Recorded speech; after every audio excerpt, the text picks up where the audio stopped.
Hi, everybody. I'm Blaine Ross at the Beaverton City Library, and I'm here today to show you how to make and use your own Schwenker. And you might be asking yourself what a Schwenker is. Well, a Schwenker is, as you can see, a tripod grill. And the name Schwenker is a German name. Schwenk means to swing. And some of the rumored roots of the cooking apparatus is that it came over to Germany from South America, perhaps Brazil. And as I'm sure you can guess, these probably exist all over the world and have been developed by many cultures. It's one of the probably oldest ways of cooking. And I found out about it just reading a newspaper many years ago, and I was intrigued. So I decided to build my own. And I had everything actually laying around in my garage. I had this chain, I had some spare tent poles, and this grill here came off a fire pit. Actually, this is the remainder of the fire pit. I recently got rid of the rest of the fire pit. It served its life's purpose. So I'm going to be doing a new fire pit soon. But in the meantime, now all I have is a fire platform. So that's what that's from. And then this top cover here is it's an electrical plate, which I just drilled 3 holes in. So I can kind of hold up the camera here. You can get these at Home Depot, they're very cheap. Drilled some holes in that, a hole in the middle. The hardware is pretty simple. I have an eye bolt and this is actually a little bit more specialized. You don't need that, but it allows the grill to rotate. So you can see it turns around, but it would do that even without that. This spins. There's been a lot of things that have happened over the years of me using a Schwenker. One of the things I will tell you, when you make yours, make sure you use 2 nuts on your bolt and make them lock nut, because I can tell you one time I was cooking some very nice steaks before I had a lock nut, and I was swiveling it, and it got completely threaded off and everything went in the fire. I was able to salvage it, but it was what I like to call a Schwenker failure. Anyway, oh, and welcome everybody. I know there's some people out there, I can't see you, my cameraman can and my co-host can, but if you have questions during this presentation, I actually welcome them. I think it's easier for me to tell you about the Schwenker and how to use it if you just shout out questions during the presentation. So don't be afraid to interrupt me. I have a bud in my ear, pod in my ear, so I can hear you if you have a question, so just shout it out. As you can see, I already made the fire. And today we're just gonna do a quick little cook on this because we only have a half hour. What I wanted to tell you also about this is it's really inexpensive to make one of these. You can actually buy the hardware fairly cheaply. If you don't have tent poles laying around, you can go and buy them. This is a tent pole I got at an outdoor store, and you can get 3 of those. They're not that expensive. Chain at the hardware store, all that. Finding a grill like that, I mean, people throw out Weber grills all the time, or maybe you've got one that's lived its life in your backyard. So it's a great thing to take camping. It breaks down really small. At the end, if we have time, I'll break it down real quick and show you. I just pull the poles off, shrink them down. The grill goes inside a plastic bag. We take it camping all the time with us. Does anybody have any questions so far? Oh, they're all quiet out there. Okay. So another thing I wanted to tell you too. Oh, where did it go? I have a really good book. Oh, well, it's called Meathead. If I can find it, I will show you. But it has a lot of good tips about wood cooking and open fire cooking. So the library carries it, but I highly recommend if you're interested in barbecuing and cooking in general. It dispels a lot of myths about barbecuing, a lot of myths that I believed and that I've read about in other books. So it's quite a good book. And I'll try and get that before this is over and put it in front of the camera so you can see who the author is. So anyway, one of the great things about this, we'll start cooking here in a second, is you can move it up and down pretty quickly on this chain. That's how you control your heat on your item you're cooking, and you can swing it. The Germans cook a traditional marinated, I think it's a pork steak that they marinate in special marinade and cook it over the flames, and they have big parties, and they're called Schwenkens. And the person who runs the Schwenker is the Schwenkenmeister. So you don't go to a barbecue, you go to a Schwenken. So anyway, I'm gonna go ahead and put on a couple hamburgers. You can cook lots of things. It's good for high heat cooking. So steaks, hamburgers, vegetarian meat items work on there as well. Meatless patties, that sort of thing. Also big chunks of meat. You just have to be able to be prepared to move them around a lot. And can you hear me okay, everyone? I feel like I lost audio. You're good. I don't hear any. Okay. Nope, you're fine. Okay. Okay, good. All right. Uh-oh, we got flies buzzing around me. Okay, so I'm going to go ahead and I made up a couple of hamburger patties. And I've heated the grill up. You can see I already moved it up. I'm actually going to move it back down because it's a little, I want it to be a little hotter down there. A few things you want to have around when you start cooking. You want to make sure you have something to move your wood around with, and ideally additional wood to add to the fire. One of the nice things about this kind of cooking is the flavor really does come from the open flame and the smoke from the fire. And so it gives it a really nice flavor. So I'm gonna just check that heat again. You know, we can go ahead and put them on. We can always lower it down. Let's do that. So my hands are washed enough for this. So Blaine, I have a question. Yes, yes. Do you use any particular kind of wood for your fire? So that is a great question. Thank you for asking that. You don't need to use any particular kind of wood other than you don't want to use a real resinous wood like pine or something like that. It can impart some flavors to whatever you're cooking that you may not want to have. But any hardwood, oak, you don't have to, that was one of the myths I was just recently reading about. You don't have to have any special wood. Some types of meat, maybe too low there. Some types of meat will pick up smoke flavors more than others.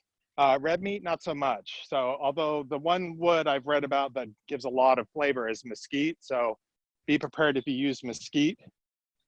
You're gonna definitely get some flavor from that, which can be a good thing. So you can see here, I'm actually adjusting, instead of using the chain there, I use the tripod legs to raise that up a little bit.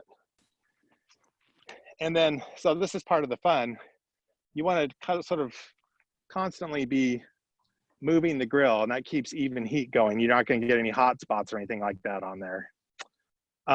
Another thing you want to have, and I highly recommend you get a good one, is an instant read thermometer. A good one is about $30, but you want to check the doneness of your meats. I'll let my cameraman show that to you. You want to check the doneness of your meats and not overcook them, and also make sure they're cooked to a safe temperature. So make sure you have a good instant read thermometer, and you should have one of those in your kitchen anyway for when you're cooking indoors. So that model's a Thermapen. I really like those. Cooks Illustrated, which is one of my favorite magazines, rates that as one of the higher end thermometers. So you can see we have pretty good heat going on here. It's kind of medium. I can just barely hold my hand over it for, 3 or 4 seconds. So that's pretty good. You want to be careful not to have too much flame, because you can get more char than you might want. And if you do that, you don't want to burn hamburger.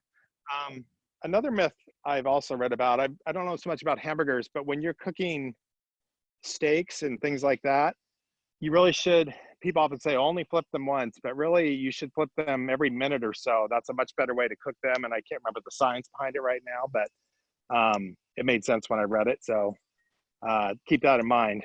One of the things about this method of cooking is you learn a lot while you're doing it. it can be a little risky sometimes. I've had more than one Schwenker failure of things falling into the fire.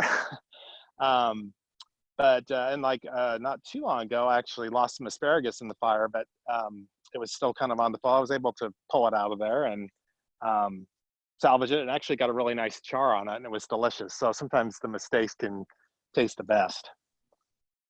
So I can hear the meat sizzling now. I don't know if you can hear it, but we're getting some cooking going. Hamburgers, most people like them around medium. So, I'm going to say around 140, 150. Beef is something that really is safe to eat at, certainly when you get to 140. And, some people like their burgers well done, but I like them a little pink in the middle. So, use your meat thermometer. I'm getting close. I think we're getting close to flipping here. I'm just kind of looking at it.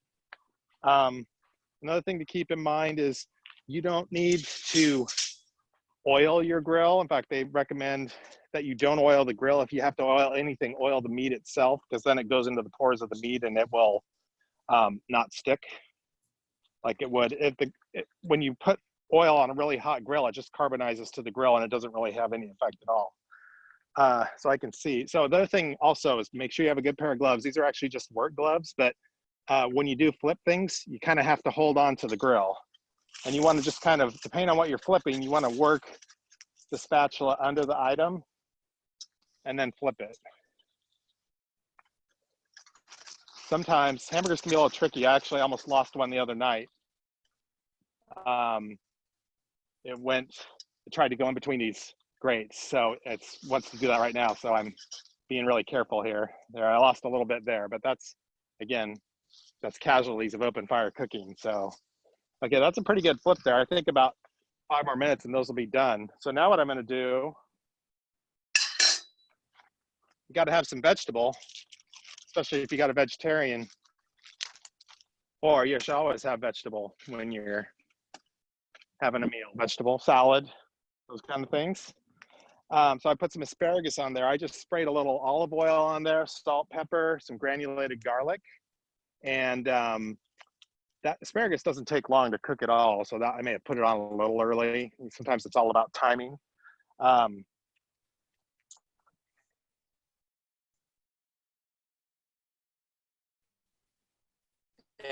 And there's lots of different things you can get for your grill. Asparagus, you can get grilled all the way through. I did have one of those, but I didn't use it today.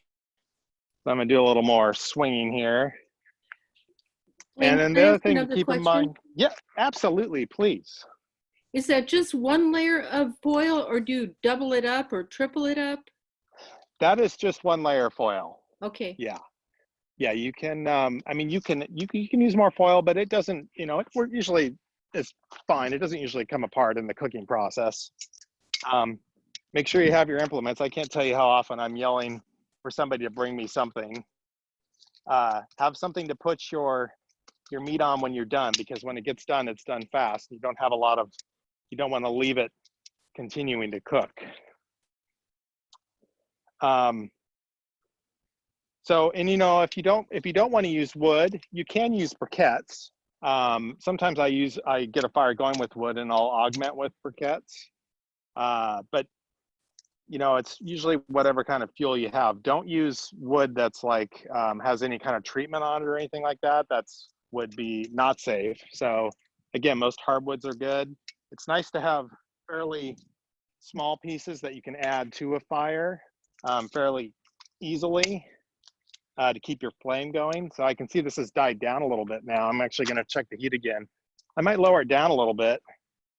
And I can do that with the legs, or I'll do it with the chain again this time.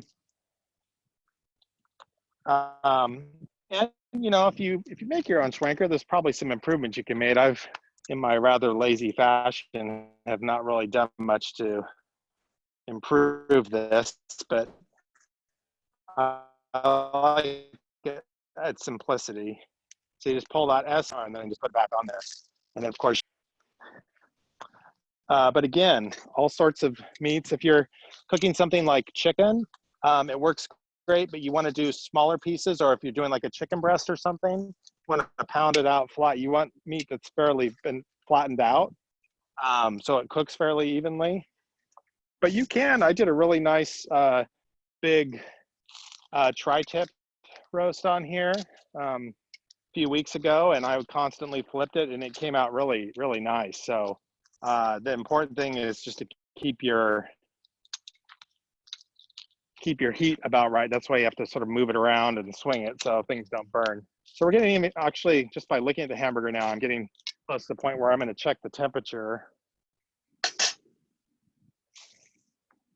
My dog is sitting off camera right now. She's got her eye on the hamburgers, but she's not going to get any. So the nice thing about this, when you open it up, it turns on. And then the other thing to remember when you're temping something, you want to get it into the middle, sometimes from the side. And this is instant read, so I'm showing about 145 right now. These are probably about done. They'll keep cooking a little bit after I pull them off. I'm actually going to flip them again just to see what the other side looks like. Hopefully I haven't burned them. You know, hamburger isn't necessarily the best example, but it's something that a lot of people eat. Oh yeah, it got a little darker, but these look done. And then of course, you know, you could put your cheese on it to do some melt there if people want cheese. The asparagus is getting done. And actually, I think I should have kept it perpendicular to those grates because it wants to go down in there. So asparagus doesn't take long to cook at all. Yeah, so I'm going to pull this off in a second. You know, another thing I've been thinking about too is, in order to trap heat in, I've been thinking about converting an old Weber lid or something like that you can put in here and put over something you're cooking to kind of trap heat on the top. I haven't done that yet, but it's something I've been thinking about. So yeah, I'm going to go ahead and pull this off.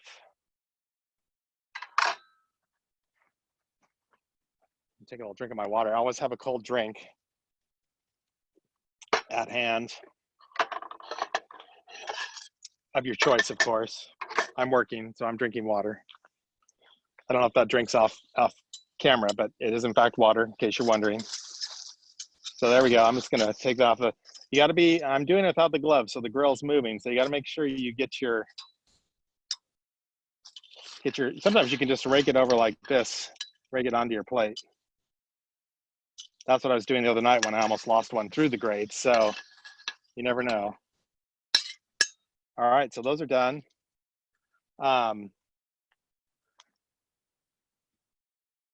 There you go. That's a hamburger on the Schwenker. The asparagus is also done, I think. This is how I test to see if asparagus is done. I eat one. Oh, perfect. A little bit of salt, a little granulated garlic, a little pepper. Delicious. So now what I will show you, since we have a few minutes, is what you do when you're done.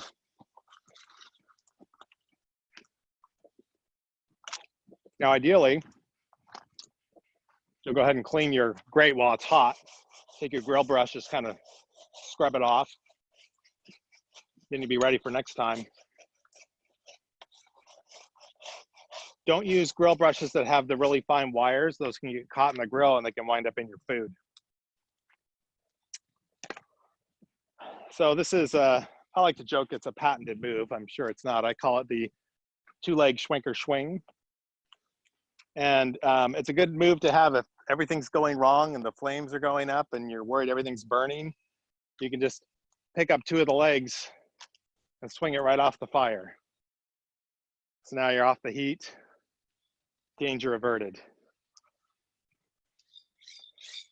So anyway, I will take it down as well so you can see how quickly it comes down. I take this camping all the time. People always go, "What's that?" And you know, one of the things about fire pits at campgrounds, they're usually really terrible with really wide grates. They're just not practical for cooking. You can take something like this that takes up really no room at all and pack it somewhere in your car and have a really decent way to cook your meal. So that'll just go in a plastic bag later when it cools down. The poles I just kind of stand up, drop them down. That'll go in the plastic bag as well. These drop down. So you can see it's a pretty compact thing to take. So that's a really sort of brief introduction to the art of schwenking. It's really, it's kind of it's a great way to gather around and do something communally, which I know right now is hard to do. But you could definitely have a fire outside with your friends, keep 6 feet apart, and have a nice cookout. I'm sure I'm forgetting lots of information that I would like to impart. Does anybody have any questions? Yes, Blaine, I have a question. Oh, yes, go ahead, please. Can you do a very quick overview of the individual components of the Schwenker? Absolutely. Okay, so we have 3 poles. So those are telescoping poles. These are old tent poles. They're made of steel. They're really strong. I have one that's aluminum over there. It also works. The other thing you might use, which I got out, if you're looking to make this fairly cheap, is you can just buy this electrical conduit at Home Depot, and you can cut it any size you want.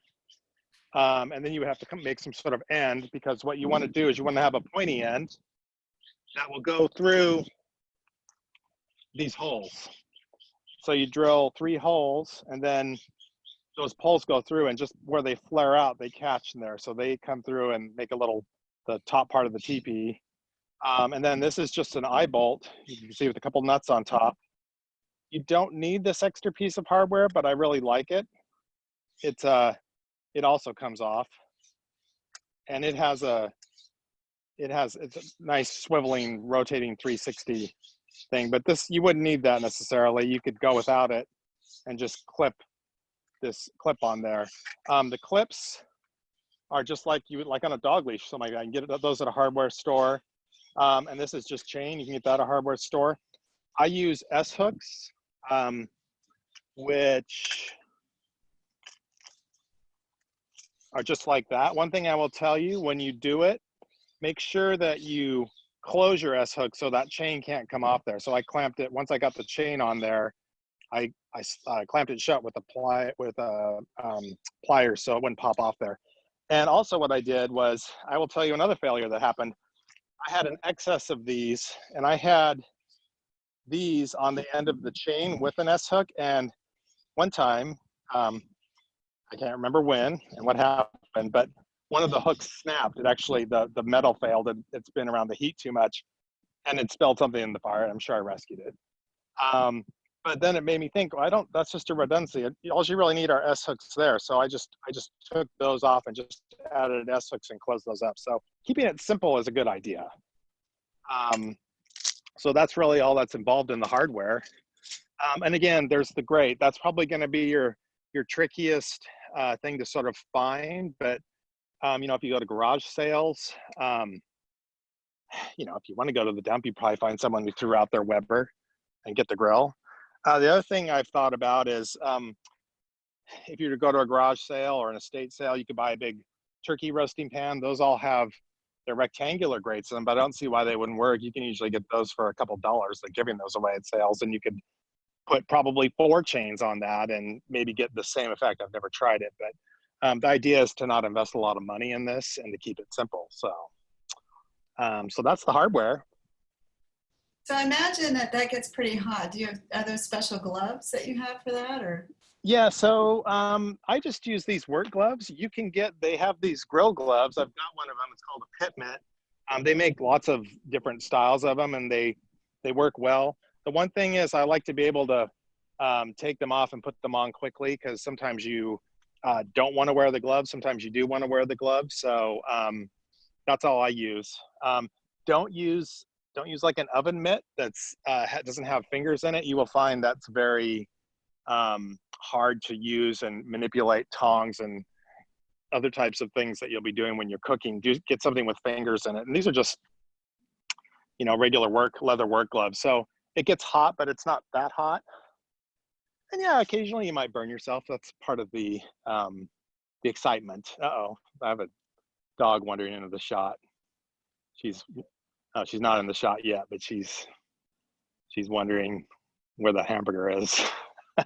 I've caught her before trying to lick the grate. So make sure when you do take the grate off, you put it up where the animals can't get it and lick the grease off it. There's another little tip for you. Yeah, and if you ever want a, oh yeah, the book. I'm gonna actually walk off camera and see if I can find that book for a second. I think you'll still be able to hear me. I know it's around here somewhere. I had it. There's a 5-minute video on YouTube as well that I made when I was camping.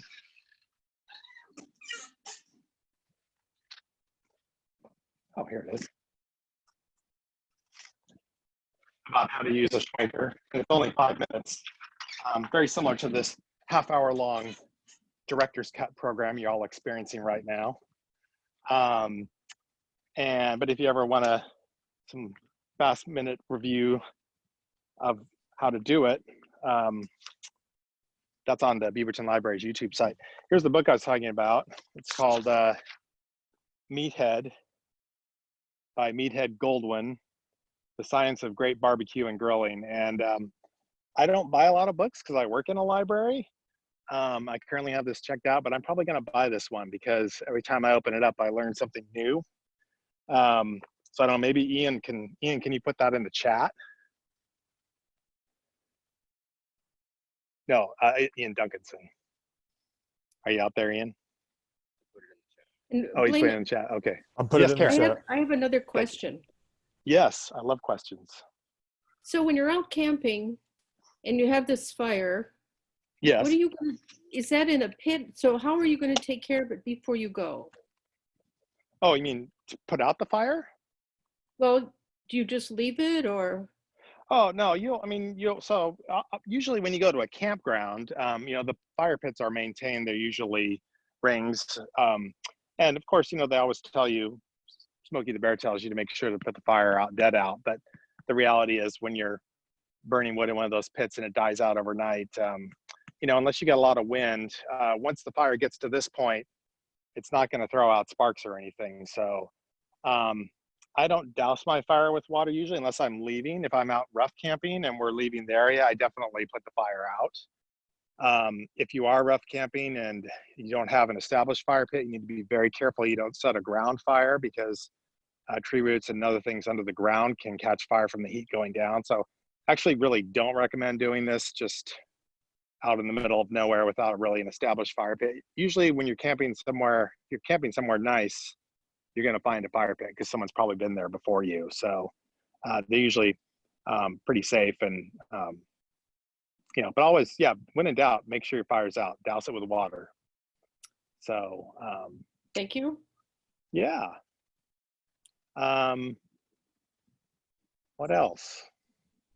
Just so you know, we are recording this session. It will be available later on the Beaverton Library's YouTube website. So if you need a refresher, you want to watch it again, if you're bored when you're quarantining, or better yet, look me up and come over and we'll have a little Schwenken right here in my backyard.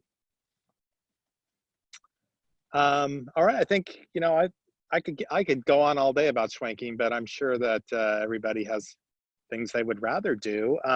Thanks for coming to the How To Festival. And just so you know, there's a bunch more programs tomorrow as well. If you haven't heard, they're all on the Beaverton Library website at the events calendar. I forget what's all happening tomorrow. There's something with sauerkraut, I believe. So if you go to the events calendar, you can see a list of the programs and they all have Zoom links. So you can just click on that link to go to the program. So any other questions, anybody? No, thank you, Blaine. Oh, you are so welcome. Thank you so much for coming. And I hope to see you out in the woods someday and we'll schwenk together. Thank you, Blaine. Thank you, Blaine. Yeah, you're welcome. Thanks for coming.